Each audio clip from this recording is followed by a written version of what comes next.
Hello, everybody. Okay, Sarah's put the details in a note. Hello. Good evening. Yeah. Hello, Carmen. Hello, everyone. Everyone. Ready? Hi. Hi, Alan, Betty, Gabby. Hi. Ajahn, are you here now?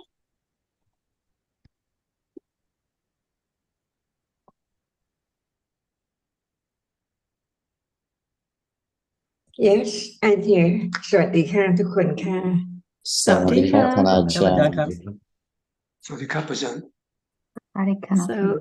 So we can start now. Nina, would you like to start now? Yes, okay. On the list, we have been busy with the artificial intelligence, and Alan put someone there called Claude. And one can be very correct with the terms, and nothing wrong, but something is lacking. And that is the real development of the present moment.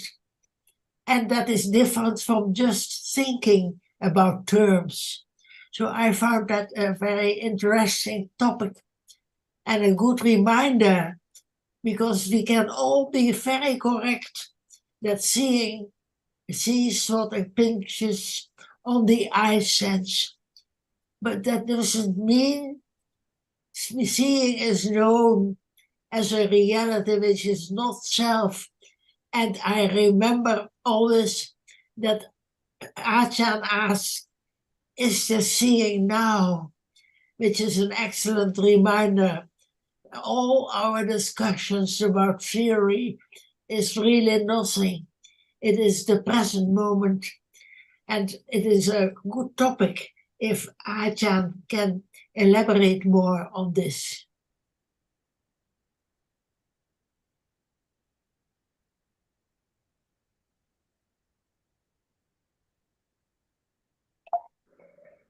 We have to think about the reality which doesn't have any shape or form or sound or whatever at all.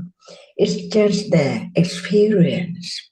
It's just the experience depending on whether the object appears or not. So now, before seeing, we don't talk about the citta, which is the viti citta, just what can be known in life: seeing, hearing, smelling, tasting, touching, and thinking, 6 doorways. So at moment before seeing,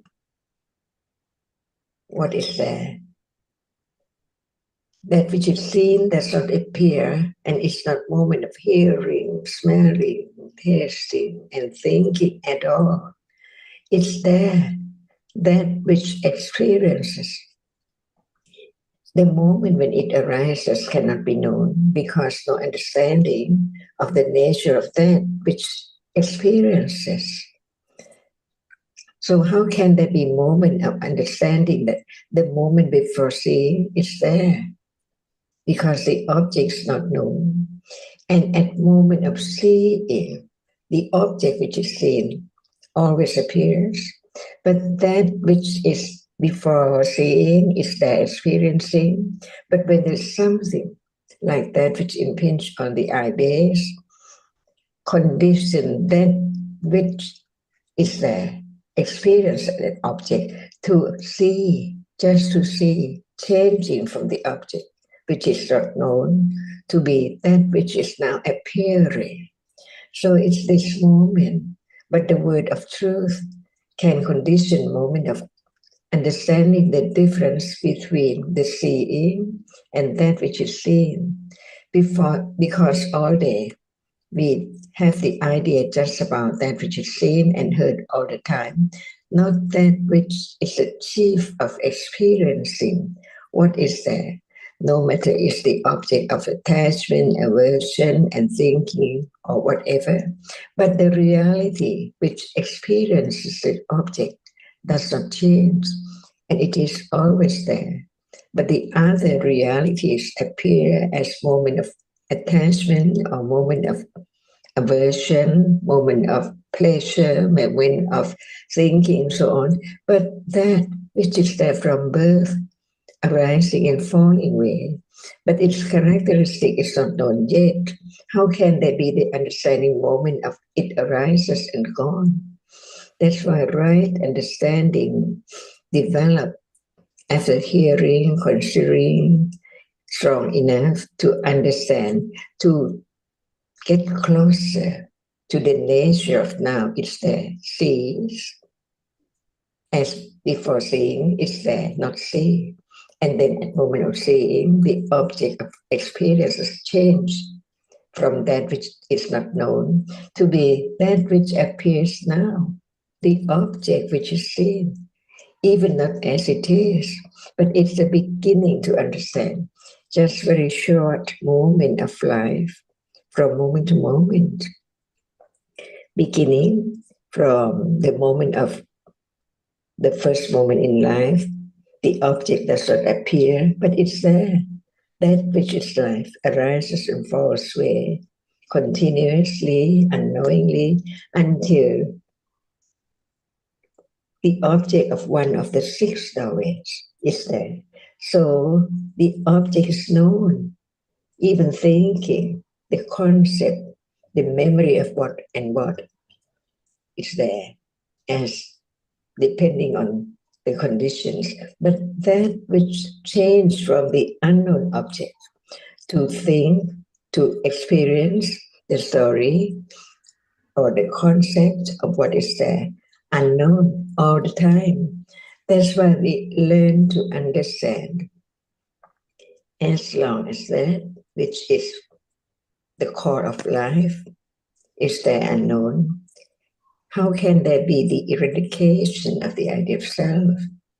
That's why it has to be Citta Nupassana Satipatthana, to realize that it's there, from hearing, considering, until it gets closer and closer to this moment. It's there, sees.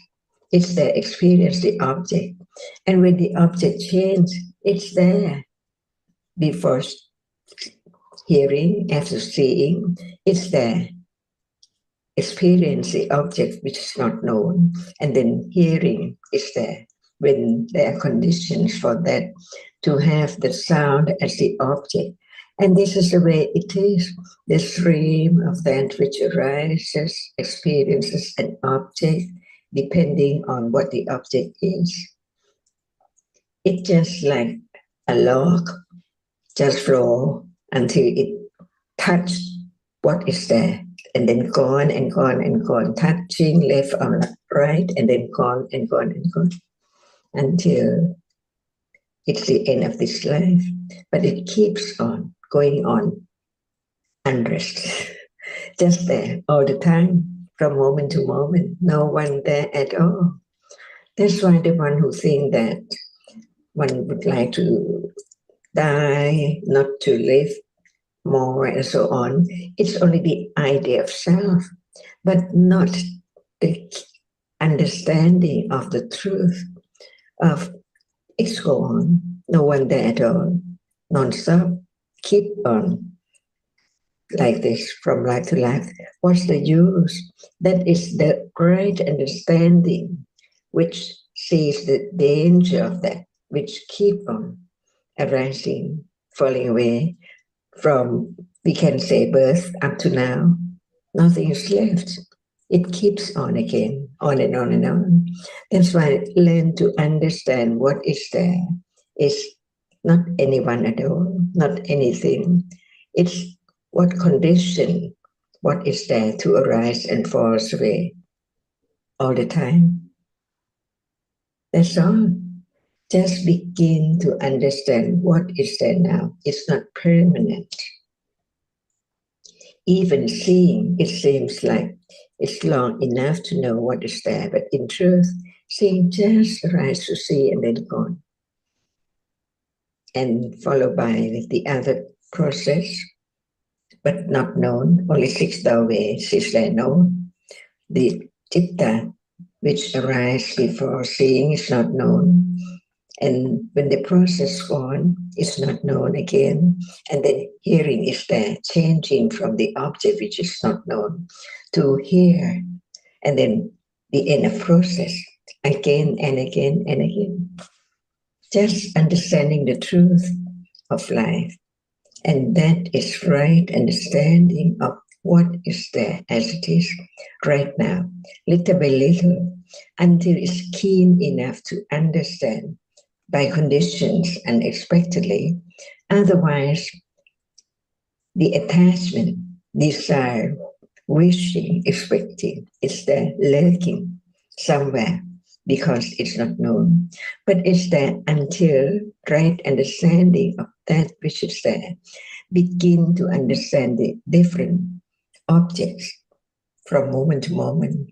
Even they seem like they are there together right now, but right understanding begin to understand the nature of one characteristic, which is that as it's just a reality different from other realities, only that.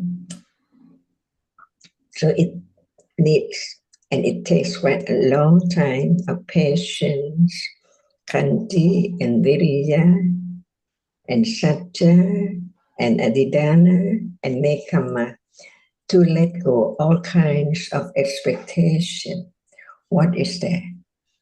By conditions, little by little, gradually, until it's clearer and clearer and clear enough to show up as it is. Is this true? That's all. No one there at all. Even its lifetime, and not just one life, but right understanding begins to understand a little more.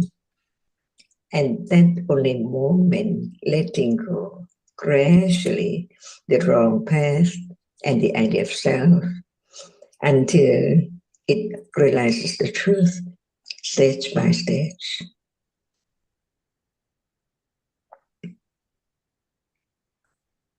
Is that joy now? Understand the truth of life? It's just like that. No one at all, a moment of experiencing an object right now, or anytime.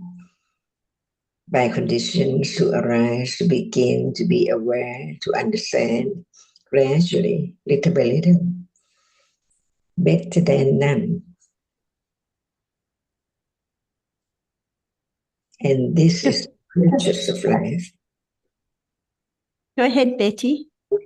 Yes. Good afternoon, everyone. Anyway, because Nina started her discussion with by mentioning AI, and like any technology, it can be used for ill or good. And the little I know about AI is that this is a technology which can change the mental processes. Let's say that which happens in the mind door to be something other than what would naturally happen by conditions there. That it would happen because a programmer who uses AI could program what occurs in the mind after a sense door process is formed, I say. So this is, I'm not sure whether this is what Nina was referring to, but this is the little bit I have learned about AI. Makes me, even though I know it's a panyati and really we're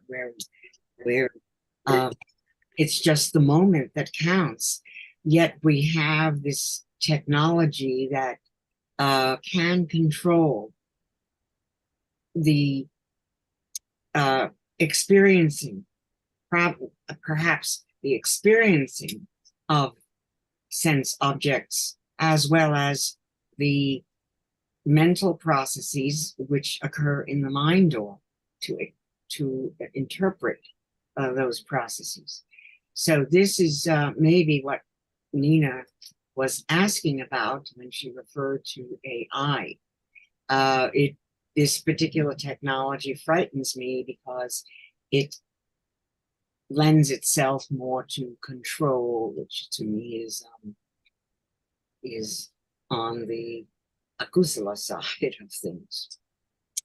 So I'm not sure that any of us are really competent enough to talk about AI actually in terms of Dhamma, because I mean, we know that what Ajahn has said is true of every moment that happens, from sense door to mind door processes. But this, I'm not sure we can even talk about AI. At least I don't know enough about it, but the little I do have heard about it frightens me. And that, of course, is akusala. So yes.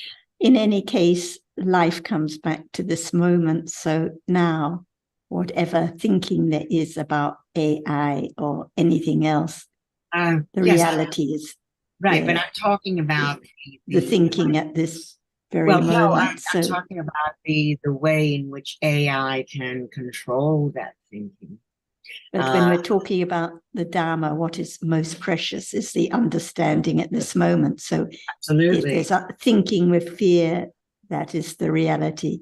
If there's thinking with attachment or expectations, that is the reality. Yeah. Seeing is now, hearing is now. So any moment in life, no matter what the topic, no matter what the situation, no matter what one's ideas about the AI or the war or the weather or anything else, the Buddha taught that there are just different realities arising and falling away, and there can be understanding right now.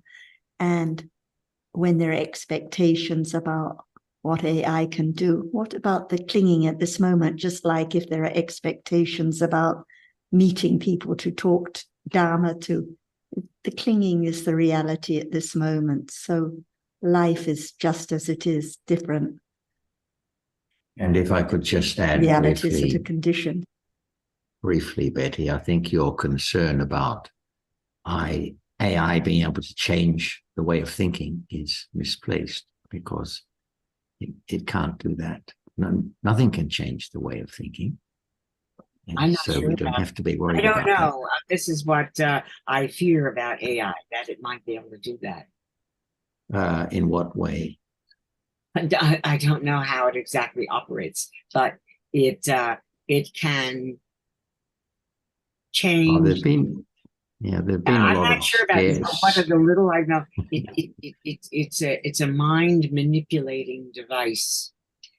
Absolutely not. I think there's been a lot of scare talk in the press about the IA taking over the world or stuff like that, but it's all just hyperbole, just dramatic. Well, I don't know whether it's hyperbole or whether it's I don't know whether it's hyperbole or whether it's true. I have no idea. But the way the world seems to be going with more and more technology controlling everyday life in the Panyati sense, it's frightening to think of a technology that can change the whole way of the whole mind door, sense door processes. But from what you know about conditioned Dhammas, which is what we've been studying, how could conditioned Dhammas be changed by AI? I don't know. I don't know enough about the technology. But this is from just what you know. But how could it? Well, I'll put another question. How could anything change conditioned Dhammas, whether it's AI or whatever? It may not change. This is what I don't know, because what I've read about it, what I've heard about it, I never. My question is about conditioned Dhammas, which is what we've been studying all this time. From our understanding of conditioned Dhammas, from what we've learned, the suggestion that they can be changed is a puzzling one, because one of the things we say is that conditioned Dhammas have always worked the way they work now is the way they've always worked in the past and the way they That's will right. always work in the future. We hope so. So, well, do we have any basis for questioning that? Otherwise, one would doubt that what the Buddha taught had relevance. Oh, no, I because don't doubt what you would say, oh, he 2,500 AI. years ago, they didn't have any AI in those days. So it's all a new game now.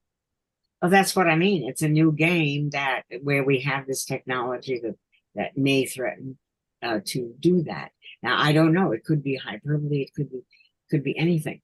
And that's that it could change the way realities rise and fall, or whatever. It can change the way the mind door operates. Is frightening. So since the time of the Buddha, there have been tremendous advances in scientific knowledge of, let's say, the sense door process, the mind and the mind door process, and also the sense door process, because we know from what other people have tried to say on the discussion list that there's an idea that, for example, that seeing is a physical process, not a mental one. But nothing that science has discovered or dreamt up, whichever way you like to put it, can change the way seeing experiences visible object and the way that the mind thinks about the visible object that's being experienced.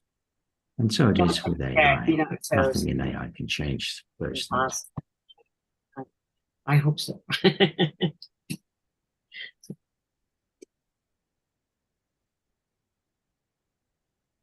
Perhaps Nina, I could do you comment. Or Alan? Yes, carry on, Alan. Because I put the post on there. The reason I put the post on there is because my son is going for an interview with an AI company, so I have access to this technology through him.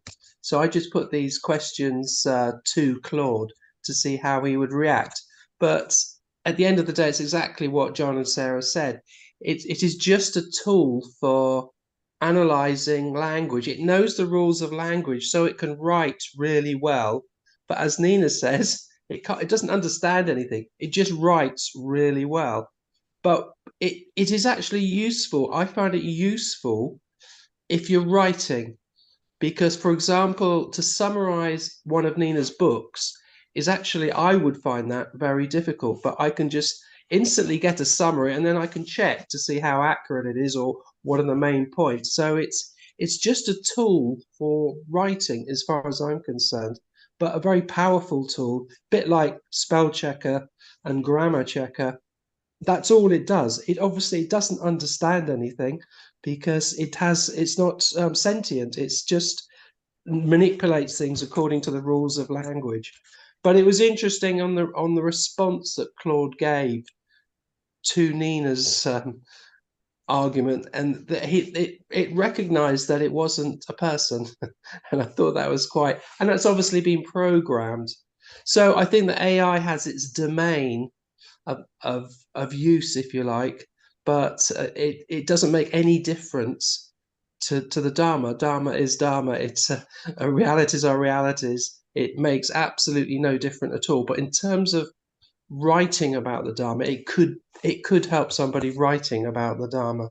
But as Jonathan said, it's not scary at all. It's just rules. It's just computer. I mean, we all use spell checker. We all use probably grammar checker. It's just like that, but extremely powerful. And it can replace, for example, like search engines, because we use Google, but if you use AI, it will just give a lovely little summary for you. But at the end of the day, if you were to ask AI generally about meditation, it would get the wrong answer, because it's the consensus of opinion about, say, Buddhist meditation is incorrect. So it will be incorrect. But if you specifically give it a book, then it can write some quite succinct and accurate words. But of course, book anyway. sorry, Betty. Okay, thanks. That helps me see it a bit better. That it's merely a tool that has to be programmed by human beings who are in the same boat we are, and it cannot be better than its programmers. Yeah, it's just a tool, and like science, it has its domain in which it operates, and if we understand that domain, it can be used as a tool. As we use tools now, we use Zoom now, don't we, to communicate with each other. AI can be used, for example, to check for typos or to check spelling or to check for grammar. But I thought that Nina's response was very, very useful for everybody, but also the way it responded to Nina's response, the fact that it said, yeah, it has its domain, it wasn't sentient, it couldn't develop understanding in the way we can. It's just basically very good at language. Okay, thank you. That really helps a lot. Because I didn't look at DSG, so I didn't know the previous discussion. No, it's a bit of a mystery subject, but I think that it can be quite useful to detect what's wrong with some writing. So if, for example, to read a 500-page book is quite time consuming and difficult, but if you put the book into AI and get a summary, you very quickly find out. We already have some apps that do that, give you Pardon? We already have some apps that will summarize books and stuff like that.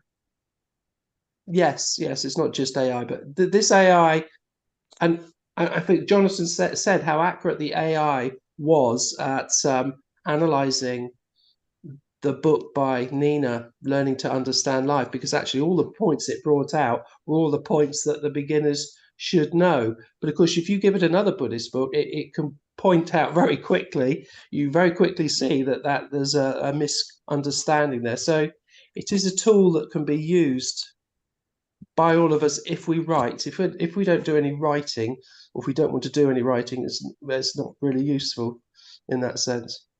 Mm-hmm.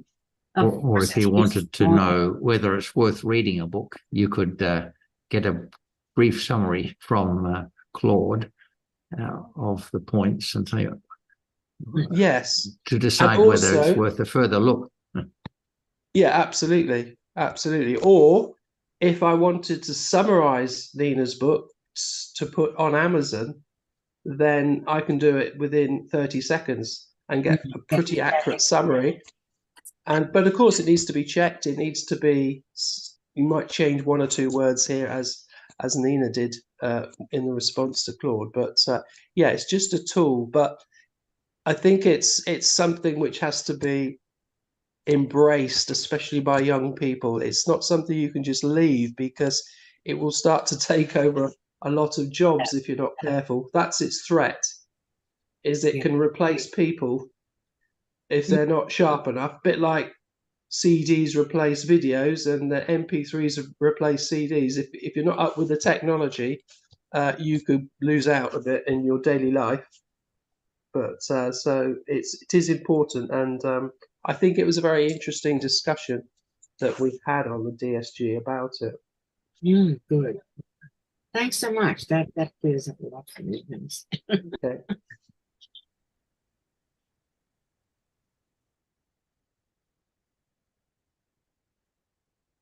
Do you have any other comments, Nina? Anything else you want to add? Well, it has some good points too, the artificial intelligence, but it doesn't get to the core of the Buddha's teaching about understanding this moment now and direct understanding, and the difference between thinking and direct understanding. So it can be a good reminder that a machine can also write this and this and this, but it is really not the same as the development of the present reality. It's different. So it can be dangerous if we don't see the difference between just knowing the terms in an accurate way and the realization of what appears now at this moment. And that is why Ajahn always emphasizes is the seeing now. Like you give a very good example when there was some worry about a difficult point in life. And then Ajahn asked, is the seeing now? Because we forget that.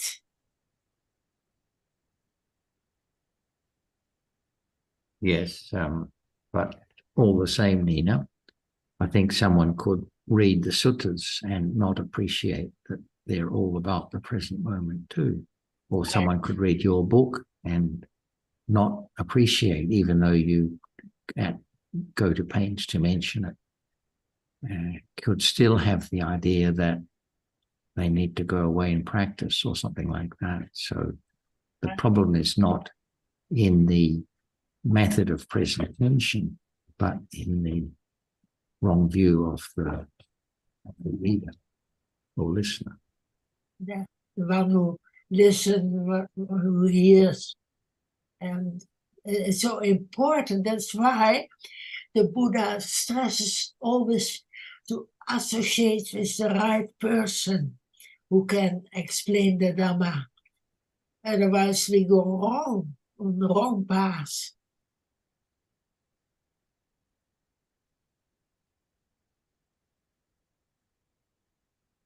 And without thinking, can there be the AI? Thinking can be the I. There is thinking about the I. So it's all about thinking, right? The moment of thinking and realize a moment of right, wise thinking or unwise thinking and knowing the difference. There can be more idea about other things, just more than just the AI, right? This is only one moment of thinking about it, but there can be thinking more and more, further and further about other things, not just only the AI. Is that right? It is a subject one can think of only. That's why without thinking, can there be the I or AI? No, it is thinking. That's why there are only 6 stories. No matter what is thinking about, the idea about this and that, not just only this, all depends on thinking, conditioned by the idea and the book and whatever is there, but as conditions for such and such thinking or thought. And at that moment of saying what is the truth of that very moment, it's so true. Thinking is true. It's real, but what is it? Can it be known because it's there? At moment of talking about it, thinking about whatever is there, what is that which thinks? And what is that which sees different moment, different object? Is it true? Just consider what is there in life to be known, not just to be thought about only. Keep on thinking about it. Different subjects, different objects, conditioned by many different conditions because there are so many thoughts, many moments of thinking of many people differently by conditions. We can change the object of thought from AI to another thing in the future. But what is it? Without thinking, can there be such thought and idea? And it's gone, for sure.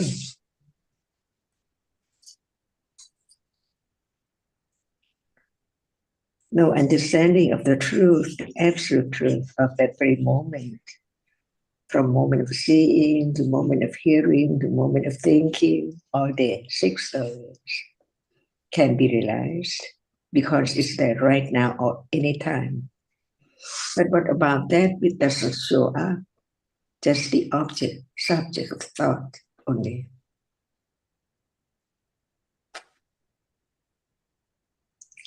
So we can find out what is there so true in a moment, each moment, from moment to moment, what is there? Is it someone thinking about something? Or I see, or there's here, and so on. And that is not the moment of seeing, the moment of hearing, but this moment of thinking. Change the object all the time from moment to moment.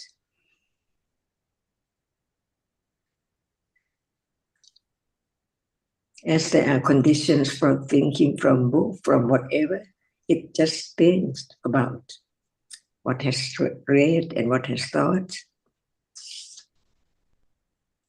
If we forget that, Ajahn, then we attach too much importance to thinking in this way or that way, or thinking about stories, what is only story, but not reality. For now, can anyone understand that which sees, whether it's I or AI or whatever, the truth is the truth? Is there a reality which experiences what is there at moment of seeing, at moment of hearing, at moment of smelling, tasting, touching, and thinking? Even at moment of thinking about this or that, what is that which thinks? The truth of it is there. Without the reality which arises to experience an object, nothing is there. Because no reality which experiences anything at all. No matter it's the idea about this or that now or in the future, years and years ahead. What is the truth? It has to be understanding what is there now, because the moment of seeing is seeing.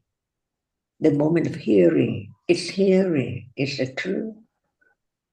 What else is there? Hears and sees and thinks.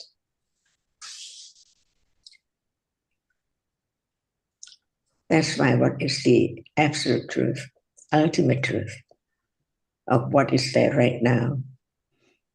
No matter it's thinking about an I or whatever.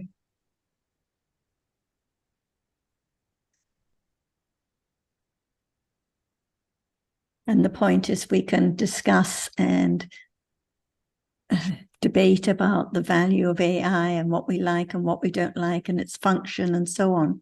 But it's not the understanding of Dhamma at all now. And if there's no understanding of thinking, then we are, like Nina said, just lost in the story again. And if it's not about AI, it's about something else. And it's like this all day, taking the different stories for being so important, even the stories in the texts that we read about, but forgetting about what is true at this very moment. So it has to come back to the understanding now, just thinking for a moment at now and then gone, seeing now, hearing now, and nothing that is of any consequence at all. We think it's so important to understand the technology or this or that, but what about the understanding at this very moment? Otherwise, it's just I or something or someone all the time. Just forgetting about what life is and right now. And that's why it's so very good that Ajahn always stresses the perfections. All the perfections are very necessary to go alone. misunderstanding this moment?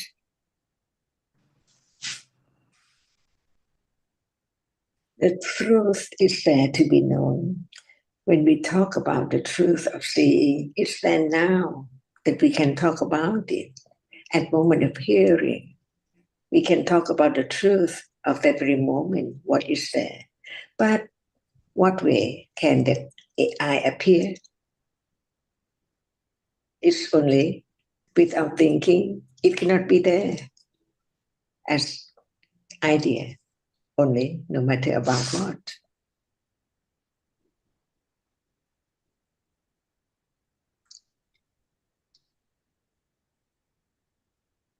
When it's not seeing, hearing, smelling, tasting, touching, or there must be thinking about what has been experienced or thought about, different subject, different technology, and so on. Only the idea at moment of thinking. Can it be there at moment of seeing? Can it be the object of hearing? It's just through the mind of thinking only about that which has heard or thought about or seen or smelled.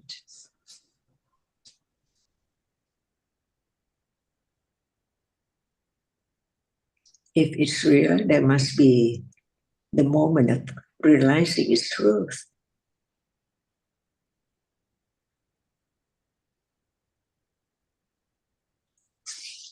What way can it be experienced?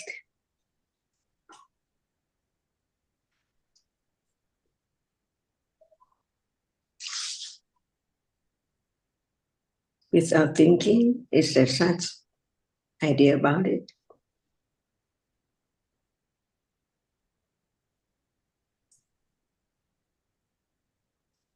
Now, no idea about it at moment of seeing or hearing.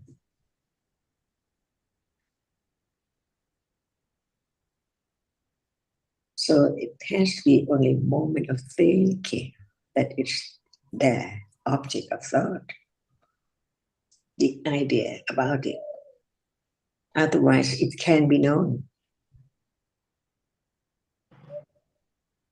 So what is the truth of it?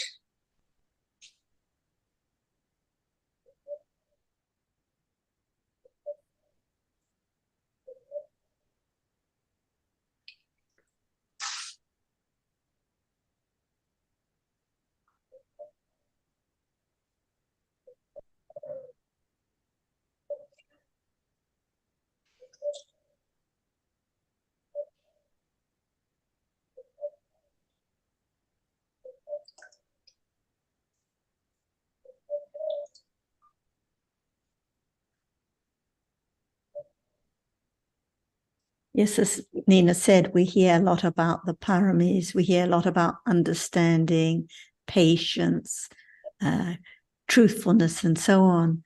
And we think about, more understanding and patience after we've finished this conversation about AI or something. But no, it has to be at this moment. If it's not the understanding and patience now whilst thinking about this or that topic, when will it be? So it has to develop now, because there is only this very moment.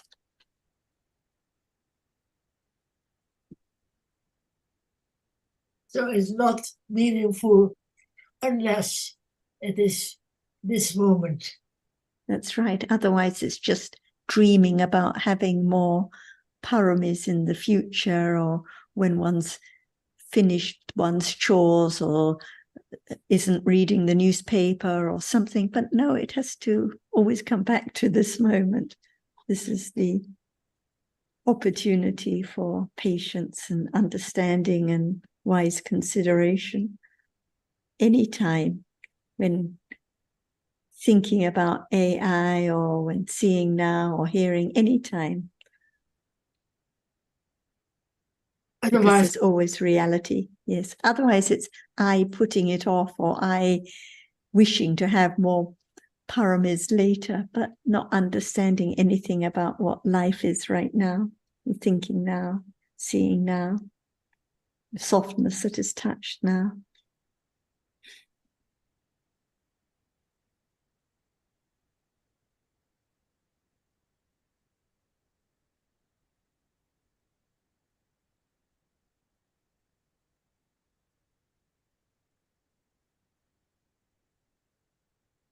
And as Jan said last time, I think there can be joy when hearing about the understanding of dhammas, or appreciating others' understanding, or being reminded about this moment.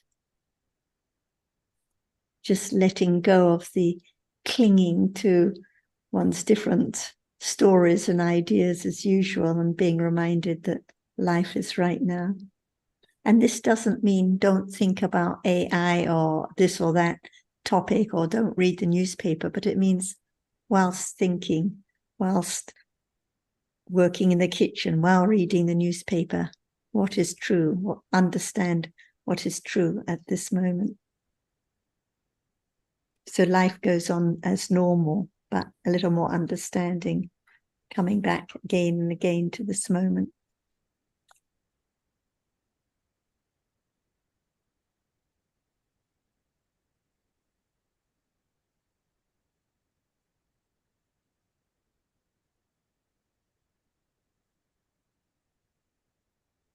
Like I think we discussed, like last time when there was some discussion about death, well, actually no one dies at all. Just like now, they're just the succession of chitas arising and falling away. And it's just the same no matter when thinking about AI or looking out the window or washing up the dishes, just a succession of chitas, one after the other. No one that is thinking, no one that is seeing, no one that will die. Just one chitta after another experiencing its object and falling away instantly.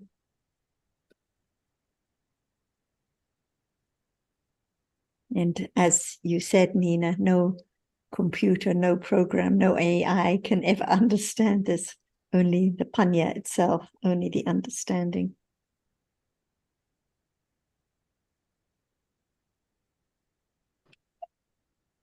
And at moment of thinking about the AI, what things? See, no thought about the truth. There is thinking, but I think, or the thinking think.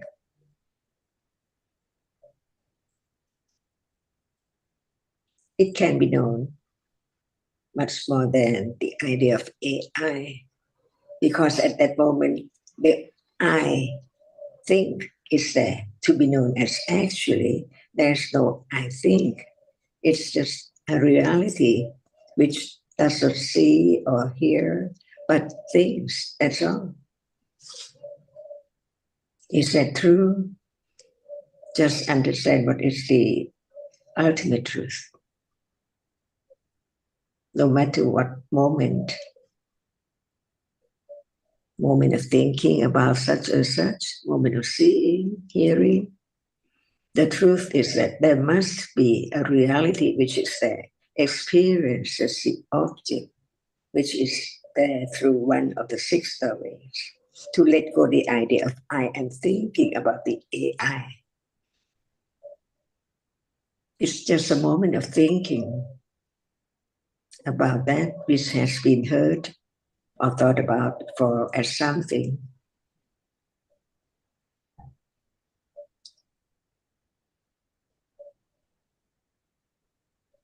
That is the only way to let go of wrong understanding, taking that which experiences as I all the time, no matter through what way, even at moment of thinking about the AI.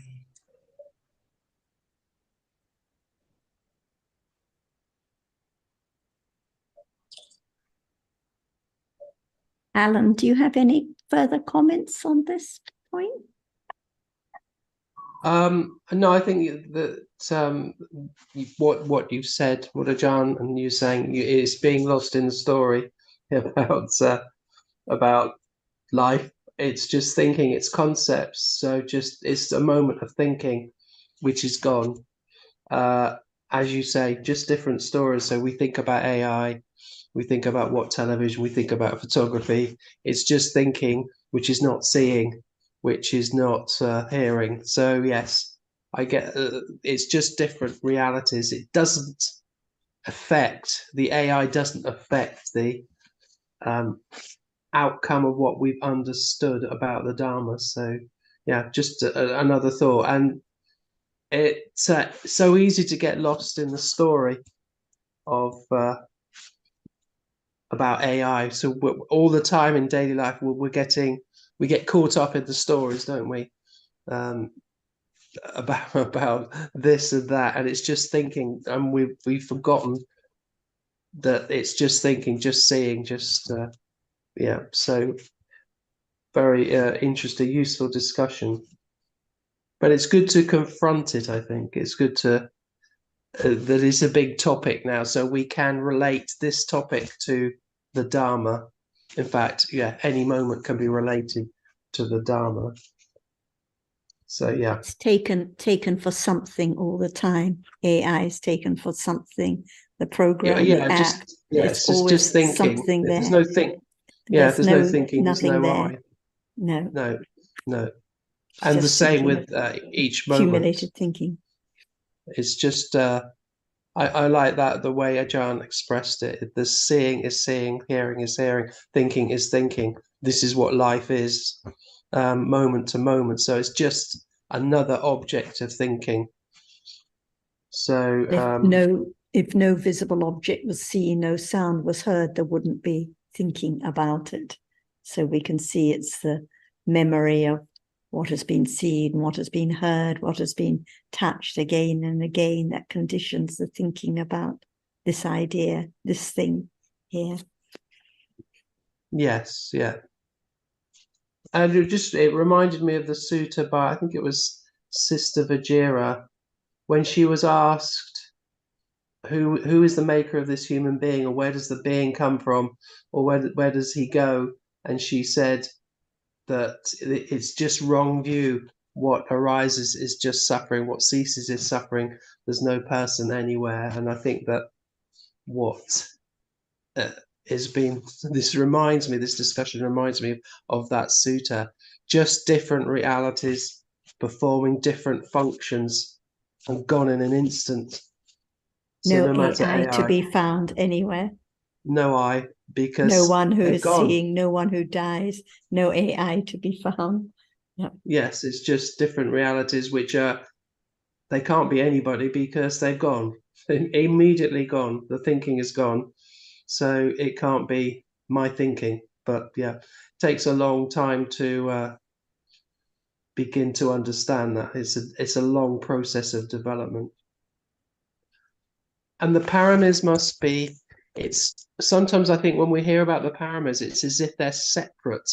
It's like we have to develop understanding and have to develop paramis, but actually they are conditioned by the understanding, aren't they? Without understanding the Buddha's teaching, there can't be any paramis.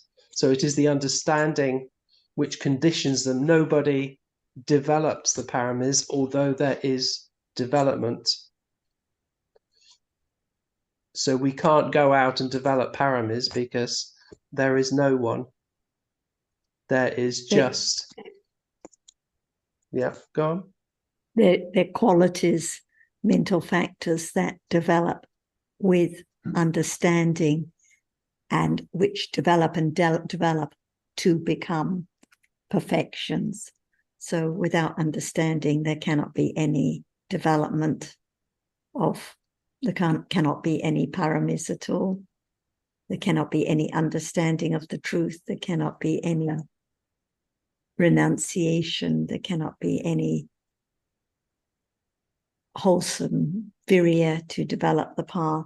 So they develop with understanding, but as you say, no one who can do anything at all. No one there. Yes, but the paramis are real and they develop, but by no one, but by just considering. So we become believers or having confidence in Buddhism purely through understanding what he said.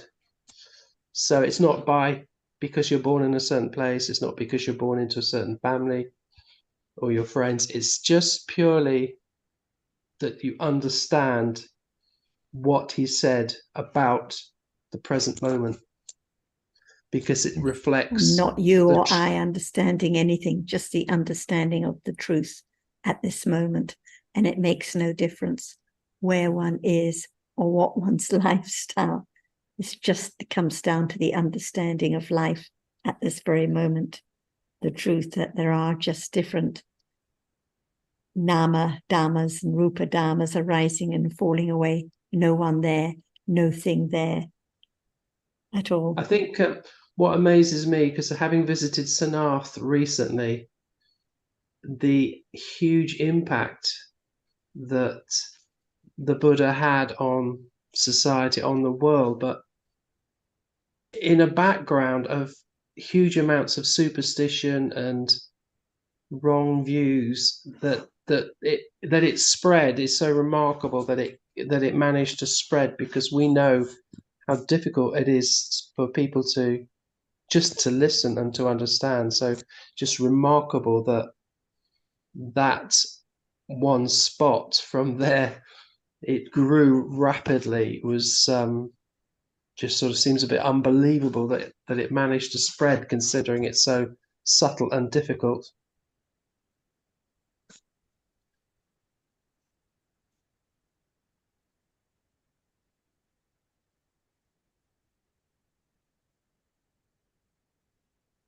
I suppose that's why Buddha only appears at certain times. So there have to be certain conditions among the people of the world to make it possible for Buddha to appear.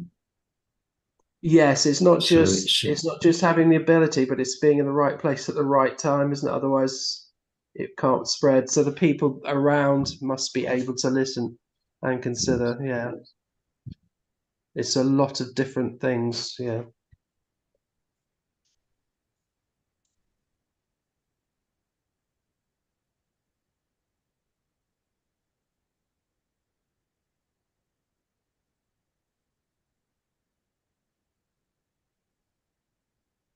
When at Sanath, there is the first sermon there, and the first sermon goes into suffering, but one aspect of that is that he said, from memory, that it is the five khandhas are suffering. But again, the way it was expressed, written down, nobody could have understand what was meant by the five khandhas at that stage. I mean, have you got any comments about that? It's talking about the five khandhas in the very first sermon, but can that be understood by anyone? Alan, but those people with those particular accumulations, they had very good accumulations. So they understood, just as Sariputta heard the word Dhamma being conditioned Dhammas that arise must fall away instantly. He understood what Dhamma was meant, what was meant by Dhamma at that time, and got enlightened. Yeah, so just one sentence. Because of the previous accumulation, I guess. Yeah. I think Sukin is suggesting that if there had been knowledge of khandhas in previous lifetimes, long before the present one of the Buddha giving his first sermon, that Right. Yeah. that knowledge could be revived, and so the understanding would be there.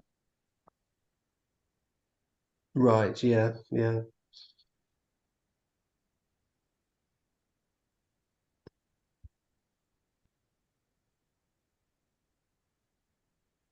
Just pointing out that whatever is real, whatever is khandha, arises and falls away and is dukkha. So even just a little like that, enough for one or two of the listeners to understand, just appreciating, because they understood the words. The language is familiar language.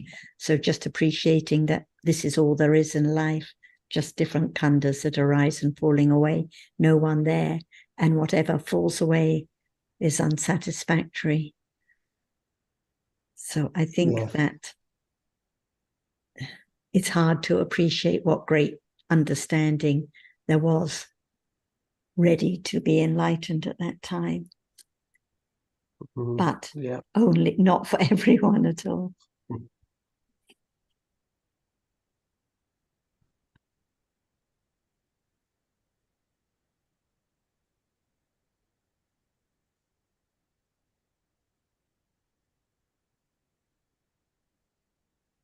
And it's this moment, just different khandhas arising and falling away, each one unsatisfactory, each one dangerous, each one anatta, not in anyone's control at all, but the object of clinging again and again and again.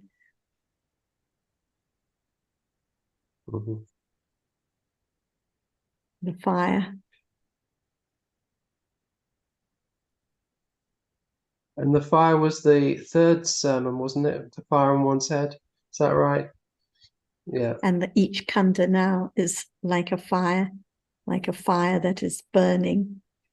And the lobha just keeps clinging to the fire, not letting go of what is burning, what is dangerous.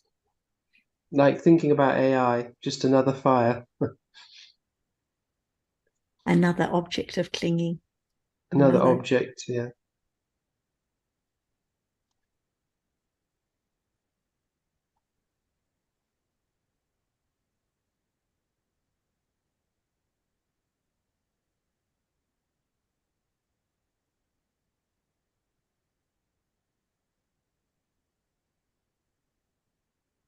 And the fire is extinguished with? Only with the eradication of clinging and ignorance. So only through the development of the path, the development of understanding. So just through understanding how very dangerous the fire is. And just understanding ultimately then the nature of reality, that it's not worth clinging to, that it's dukkha, that is what leads to detachment. And I think there are many suttas about that, isn't there, where the Buddha talked about that when seeing is understood as impermanent and hearing is impermanent, then the disciple turns away from seeing and hearing and sounds and touches, not somebody who turns away. Through understanding deeper and deeper, understanding the reality of seeing, understanding the impermanence, understanding the dangerous nature of it. Gradually, the understanding turns away, sees how worthless it is to keep clinging again and again. But it's just a slow development of understanding.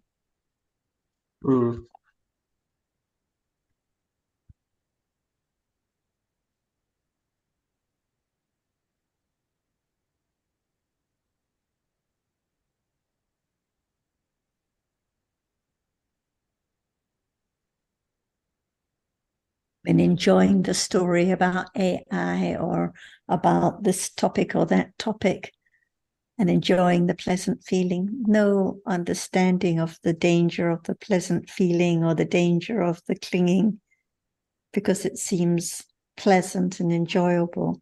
But that's why the understanding has to be now, understanding that the thinking is just for a moment, the pleasant feeling is just for a moment and gone. Each one is dukkha.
I was going to make a comment to Leanne. She was here at the beginning, but she's gone, but she may be listening, because last time she made a passing comment about there being two kinds of samadhi, one being the understanding of non-self and one being the understanding of karma and result.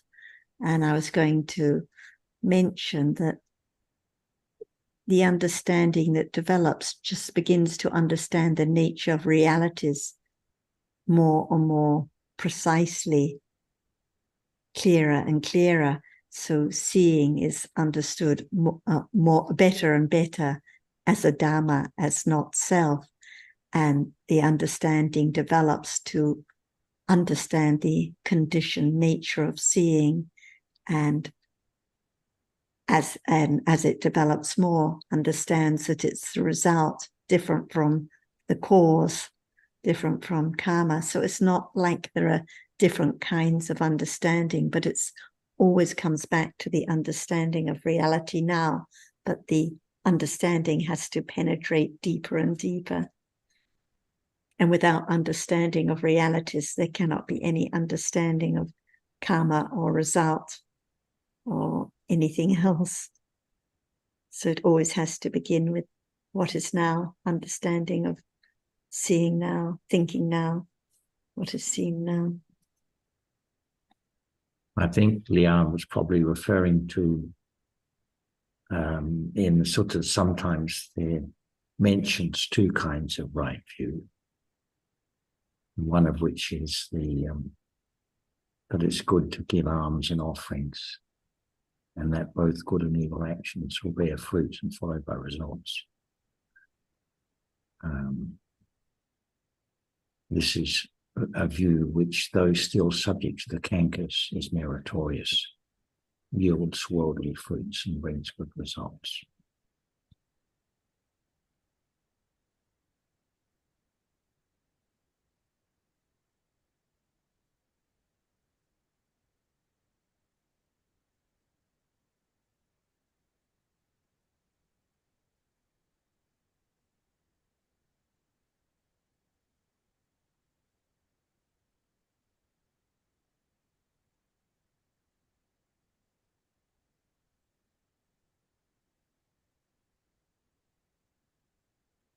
Huh?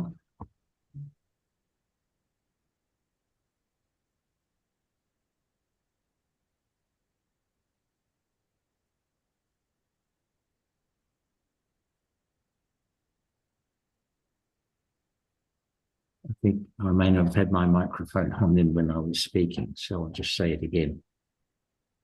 I think Leanne was probably picking up on a reference in the texts to two kinds of right view, one being the understanding that it's good to give alms and offerings, and that both good and evil actions will bear fruit and be followed by results.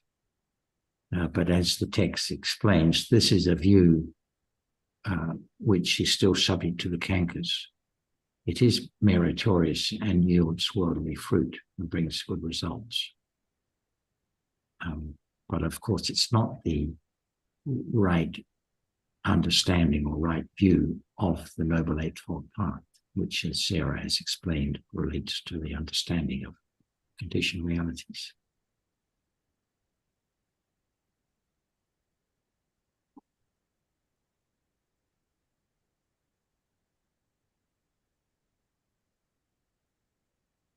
So, John, in what sense would the first one be considered right view?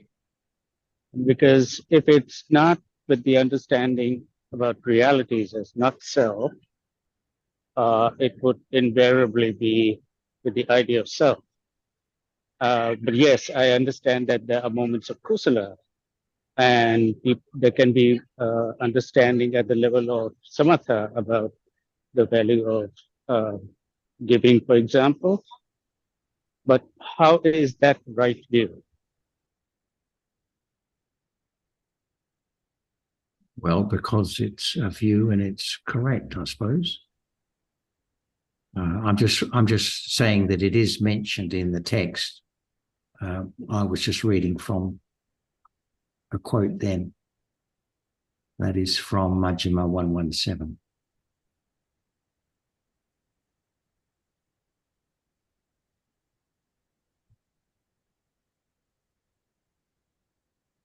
Like And that's why the question arose. Like in the development of samatha, there is right understanding of kusala, but it's not the samadhi of the path. It's not the understanding of dhammas, so it's not the path out of samsara. So it's like when we say that even samatha development of samatha requires panya, so it's the same thing. That's right. That's right. But Leanne had mentioned the two kinds of samadhi, and when samadhi is referred to, usually it's referring to the right understanding of the path. So only the right understanding of the path is always the understanding of dhammas, even though there can be panya arising in the development of samatha.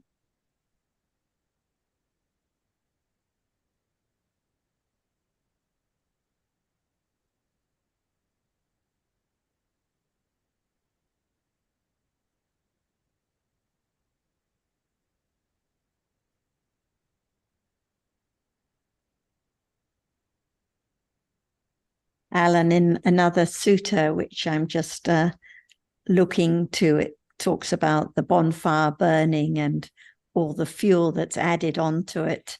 And without that fuel, it wouldn't continue burning. So it's the same, well, the clinging is added on again and again, then there's no end to the whole mass of suffering, whole mass of dukkha. But when there is the understanding of the danger in what is clung to, then craving ceases. So there has to be the development of the understanding to understand not just the arising and falling away of realities and the conditioned nature and so on, but also the danger of what is conditioned. Some people object to the word danger, but what is conditioned rises and falls away is dangerous.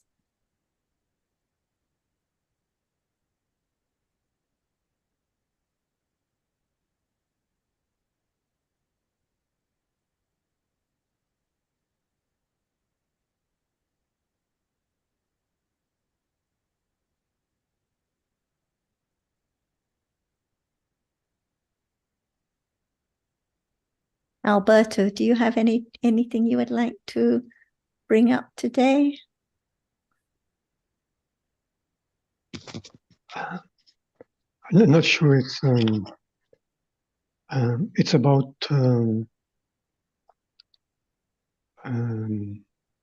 actually, can I make a comment on artificial intelligence? Because it seems like artificial means it's not natural. So I think it assumes that our own thinking is natural.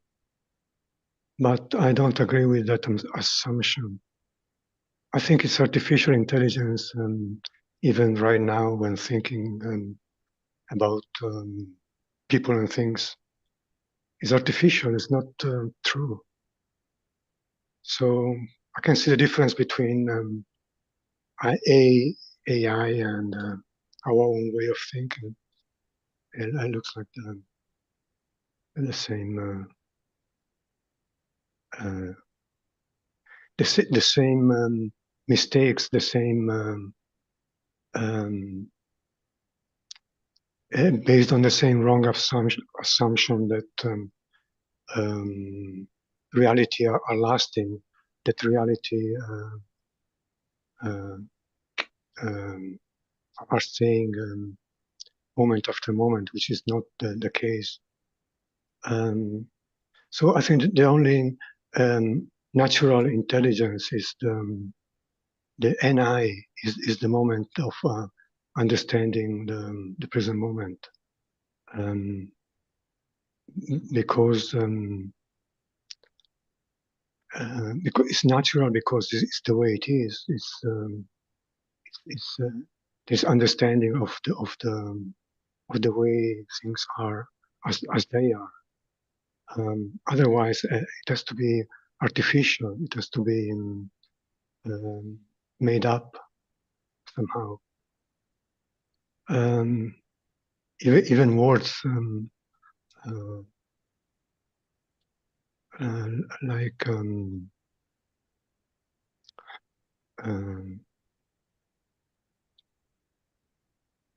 like computer, like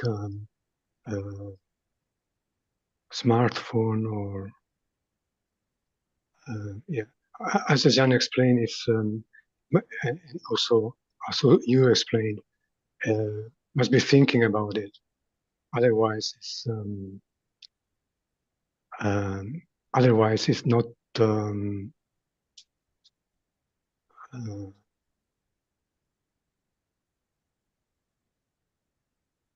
Not even appearing. Yeah, just a brief comment on this. Sorry. Interesting comments. Let's see if Ajahn would like to add more comments to any of these topics as we're beginning to run out of time. Ajahn, would you like to add anything to these points? Again, please, what point? Just one at a time. Alberta, would you like to just summarize your main point? Okay. Ajahn, what is artificial and what is not artificial? Is that idea? Yeah, it's maybe it's intellectual understanding, hopefully. Idea is always there, don't stop, go on, different idea. But is that the truth? What is there as it is? What is what we take for idea? And what is there the ultimate truth? Without the reality, which things can there be idea, different ones, from moment to moment? So what is known is not the idea, but what the truth of what is there. See, if there's no reality which experiences an object, can there be any idea? That is the meaning of the ultimate truth. What is there? That which arises and is the chief of experiencing what is there as the object, one by one object at a time. But the reality which arises to experience the object, just so very short, very quickly arising and falling away, unknown, because it's so very rarely who know the moment of it's there and then gone, and then again arising and gone all the time. So when there is seeing, and then there is thinking about seeing as something, very, very different thought. Is that true in life? Just that which arises to see, to experience what is there now, and then think about it, depending on what conditions, such different idea, different ones, all the time. So the thinking is not the seeing. What can be known? The idea about this and that, or the truth of that which is there, things, and then gone. And what can be known? The seeing right now is so true. Is it known as it is? It's not there anymore. It seems like it is always there, but in truth, not always there. Should it be known as it's so true that it's not permanent? It's just a reality condition just to see or to hear in life and think 6 stories. And the end of life, again, begin again, start again, to see again, but different moments. different life. That's all. Should that be known? Or just understanding the object of thought, of thinking, as something there, as different something all the time. But what is there see just arise only one moment and then gone, never to arise again. Should it be known to understand what the world is and what is there in life? Moment of seeing, moment of thinking, moment of feeling, moment of memory, and so on. Should that be known? Yes. So now we learn to understand what is there to be known, the most precious moment, not just how can one think like this or like that, or how should this be that, on and on, thinking about that as just something. But in truth, what we take for something, what is the ultimate truth?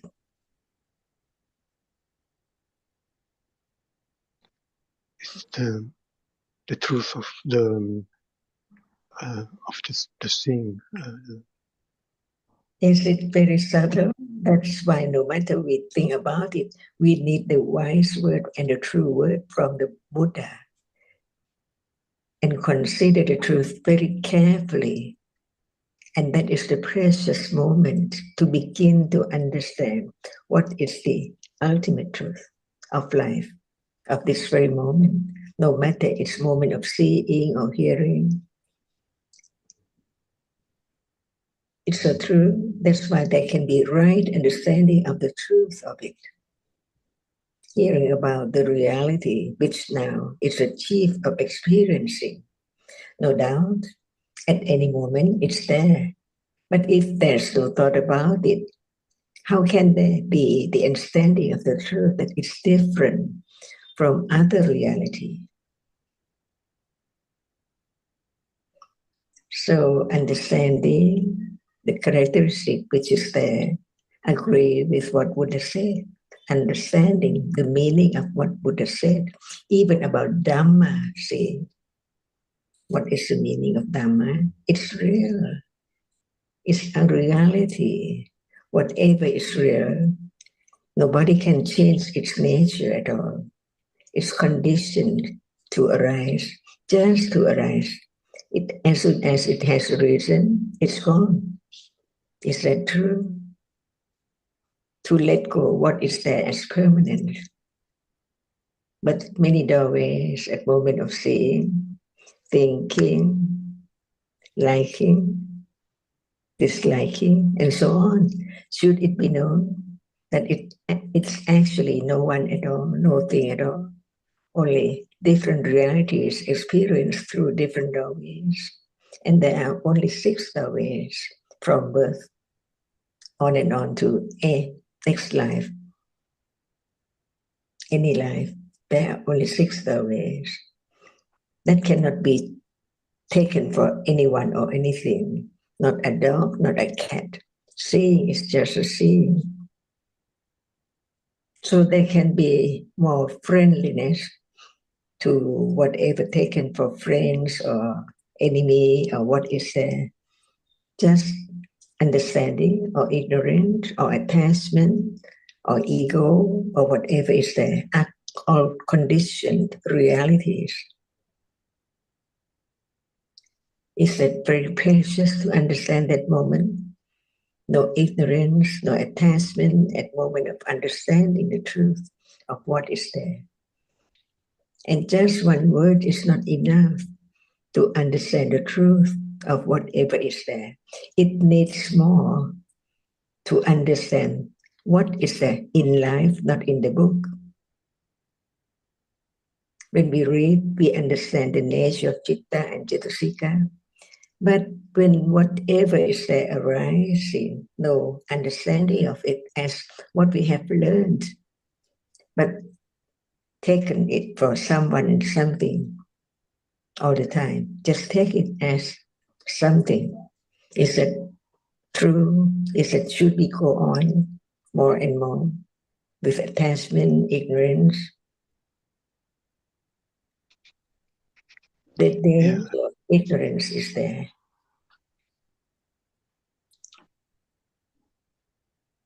The thinking is about what is not known, what is not true. That's why there is thinking, because it's not understood. The seeing not understood, the hearing not understood. Nothing is understood. So there is lots of thinking about everything, I think.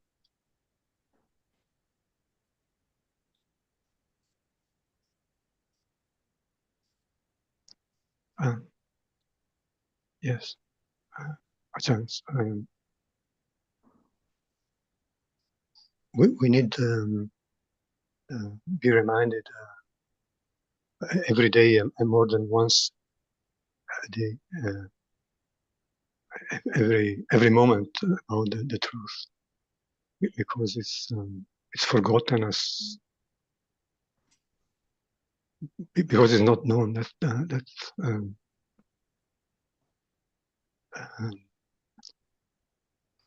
why we need to hear it, because it's not known yet.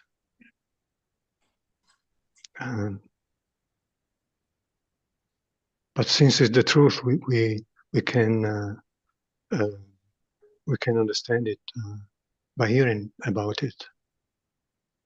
Otherwise, we wouldn't have a chance to understand it if we don't hear about it.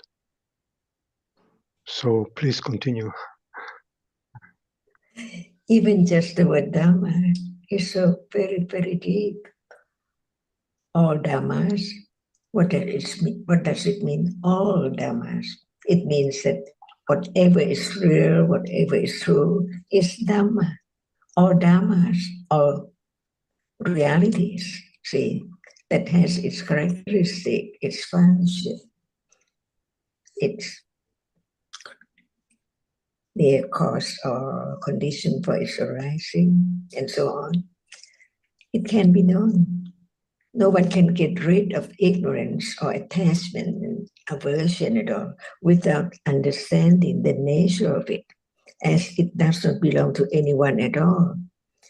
No one can make it arise, but it's there by conditions. So at any moment, what appears can be known. It's conditioned. Less attachment to it as something permanent. Not anything is permanent at all. Whatever is there, just only when it's there, only when it's there. But they can be thinking about it just by memory, taking it for something. But in truth, it's not there anymore. As soon as it has arisen, it's gone, never to arise again.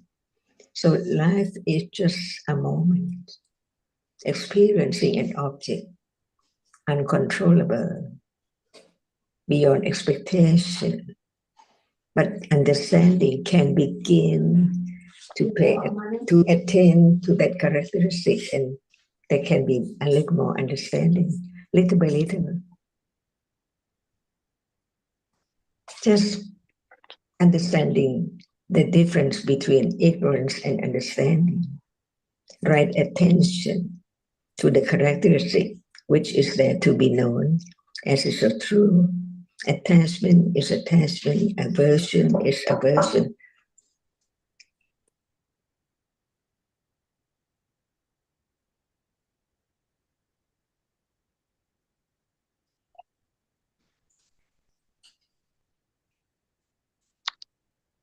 Thank you, Ajahn. Thank you so much. Better than thinking about other things.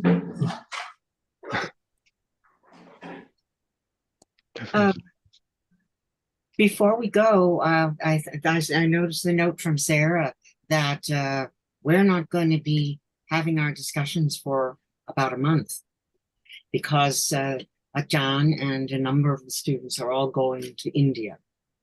So we wish them a very, very fruitful, helpful, safe, and safe trip that brings increased understanding.